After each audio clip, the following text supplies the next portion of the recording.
Hello friends, once again welcome back to my YouTube channel agri sir with VC. तो friends, आज हम बात करने वाले हैं विंड इरोजन से संबंधित कुछ महत्वपूर्ण टर्मिनोलॉजी के बारे में, जो कि आपको कई बार कंफ्यूज कर देती है, या अगर आपको पता नहीं रहती तो बहुत सारी चीजें आपको समझ में नहीं आती हैं। तो सबसे पहले हम बात कर लेते हैं विंड इरोजन के बारे में कि विंड इरोजन होता क्या है। तो विंड इरोजन होता है, इरोजन का मतलब होता है कि the detachment, transportation and deposition of soil particle. यानी इरोजन का मतलब होता है, इसको हिंदी में कहते हैं क्षरण।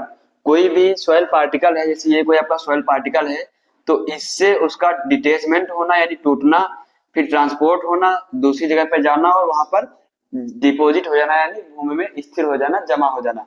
तो मेनली इरोजन में या विंड इरोजन में तीन फेजेस होती हैं या तीन चीजें वर्क करती हैं, जिसमें पहला आपका क्या होगा, डिटैचमेंट। डिटैचमेंट। दूसरा आपका होगा ट्रांसपोर्टेशन। और तीसरा आपका क्या होगा, डिपोजिशन। तो अगर विंड इरोजन की डेफिनेशन आपको लिखनी हो तो आप लोग लिख सकते हैं या कह सकते हैं, the process by which the process by which detachment, transportation and deposition of any soil particle from one place to another place। कितनी सिंपल भाषा है, जो कि आप इंग्लिश में अच्छे से लिख सकते हैं। तो ये आपकी जो विंड इरोजन होता है उसकी डेफिनेशन हो गई। यहीं पर अगर हम बात कर ले कि इसके टाइप्स कितने होते हैं, तो इसके मेनली तीन प्रकार होते हैं, जिसमें पहला आपका आ जाएगा साल्टेशन, दूसरा आ जाएगा सस्पेंशन, साल्टेशन, सस्पेंशन। अगर तीसरे की बात करें तो आपका आ जाएगा सरफेस क्रीप।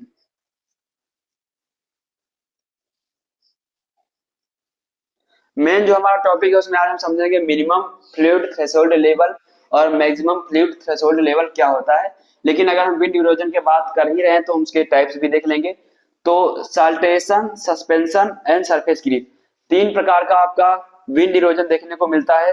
तो साल्टेशन मेनली कहाँ पर होता है, तो अगर हम बात करें साल्टेशन की, तो साल्टेशन में जो आपका पार्टिकल साइज होता है, जहां से कॉम्पिटिटिव एग्जाम में आपके क्वेश्चन पूछे जाते हैं, तो साल्टेशन की प्रोसेस उन पार्टिकल्स में देखने को मिलती है जहां पर पार्टिकल साइज होता है 0.1 mm टू 0.5 mm। जहां पर 0.1 से 0.5 mm पार्टिकल साइज होता है आपके सॉइल का, वहां पर आपका साल्टेशन की प्रोसेस देखने की मिलती है। साल्टेशन में मेनली होता क्या है, या फर्स्ट स्टेज होती है आपकी विंड इरोजन की। इसमें मेनली आपका होता क्या है कि जो भी सॉइल पार्टिकल रहते हैं वो हवा के साथ बाउंस करते हैं और एक जगह से दूसरी जगह जाते रहते हैं। तो ये आपका मेनली होता है साल्टेशन में। मेनली यही पूछा जाता है कि पार्टिकल साइज कितना होता है, और ये इनिशियल स्टेज है या शुरुआती स्टेज इसको कह सकते हैं, initial stage of wind erosion. और इसमें होता क्या है, बाउंस होते हैं, जो भी पार्टिकल साइज होते हैं उनका एक जगह से दूसरी जगह जाने का जो माध्यम रहता है, किस माध्यम से जाते हैं, बाउंसिंग या बाउंसेस। तो बाउंस करके एयर के साथ एक जगह से दूसरी जगह पर जाते हैं। दूसरा अगर हम बात करें सस्पेंशन की, तो सस्पेंशन मेनली कहाँ होता है या सस्पेंशन कौन से पार्टिकल साइज में होता है, तो जिस भी सॉइल का पार्टिकल साइज आपका होता है 0.12, सॉरी सस्पेंशन की बात करें, सस्पेंशन में आपका जो पार्टिकल साइज होता है वो होता है लेस देन 0.1 mm।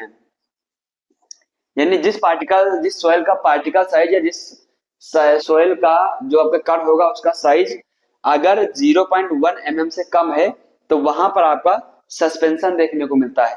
सस्पेंशन में होता क्या है कि जो आपकी एयर होती है, जो छोटे छोटे धूल के कण होते हैं, उन्हीं का साइज इतना होता है। तो वो जो धूल के कण होते हैं एयर में हमेशा के लिए ज्यादातर उड़ते रहते हैं। तो यहाँ पर हम लिख सकते हैं बाई एयर जो है सस्पेंशन में पार्टिकल साइज जो इतना होता है 0.<0.1 mm। तो ऐसे पार्टिकल एयर में हमेशा उड़ते रहते हैं, डस्ट लाइक होते हैं यानी धूल जैसे होते हैं, बहुत ही महीन छोटे कण। अगर हम बात करें सरफेस क्रीप की, तो इसमें अगर पार्टिकल साइज की बात की जाए तो इसमें पार्टिकल साइज आपका होता है लेस देन 0.1 mm हो गया और 0.1 टू 0.5 mm हो गया। इसका जो पार्टिकल साइज होता है 0.5 टू 2 mm। तो जब पार्टिकल साइज बड़ा है तो इसमें होता कैसे है, सरफेस क्रीप कैसे होता है, तो इसमें मेनली क्या होता है, रोलिंग होती है।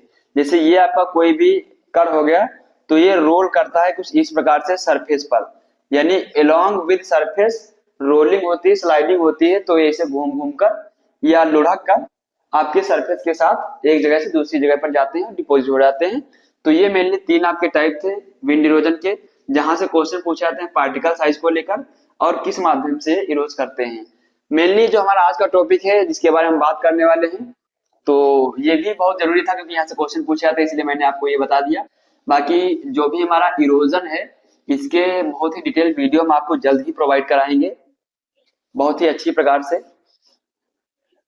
तो जो आज का हमारा टॉपिक मेन था उसके बारे में हम बात करते हैं। तो सबसे पहले हम बात करें विंड इरोजन। विंड इरोजन होता क्या, वो हमने बात कर लिया। अब हम बात करते हैं विंड वेलोसिटी। तो विंड मतलब होता है हवा, वेलोसिटी मतलब होता है गति, यानी कितने गति से हमारी हवा चल रही है या उसकी क्या स्पीड है, उसको हम कहते हैं विंड वेलोसिटी। अगर अब हम बात करें तो minimum fluid threshold level mainly आपका होता क्या है, तो ये इस प्रकार से आप समझ सकते हैं। The wind velocity at which movement of most erodible soil particle are initiate या स्टार्ट, यानी जो भी मोस्ट इरोडेबल सॉइल पार्टिकल होते हैं, तो पहले हम यही समझ लेते हैं कि मोस्ट इरोडेबल सॉइल पार्टिकल जो होते हैं उनका साइज कितना होता है, तो उनका साइज मेनली होता है 0.1 mm। तो जो भी मोस्ट इरोडेबल सॉइल पार्टिकल होते हैं उनका मूवमेंट जिस विंड वेलोसिटी पर स्टार्ट हो जाता है उसको हम कहते हैं मिनिमम फ्लूइड थ्रेशोल्ड लेवल, यानी जिस मिनिमम विंड वेलोसिटी पर मोस्ट इरोडेबल सॉइल पार्टिकल जिनका साइज 0.1 mm होता है उनका मूवमेंट स्टार्ट हो जाता है, उसको हम कहते हैं मिनिमम फ्लूइड थ्रेशोल्ड लेवल। अगर हम बात करें मोस्ट इरोडेबल जो भी सॉइल पार्टिकल होते हैं उनके लिए मिनिमम विंड वेलोसिटी होती कितनी है या मिनिमम फ्लूइड थ्रेशोल्ड लेवल की जो विंड वेलोसिटी कितनी होती है, तो 3 किलोमीटर पर आवर।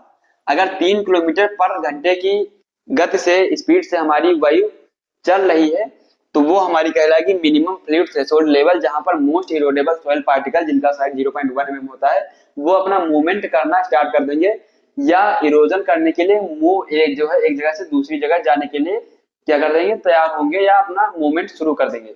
तो ये आपका होता है मिनिमम फ्लूइड थ्रेशोल्ड लेवल।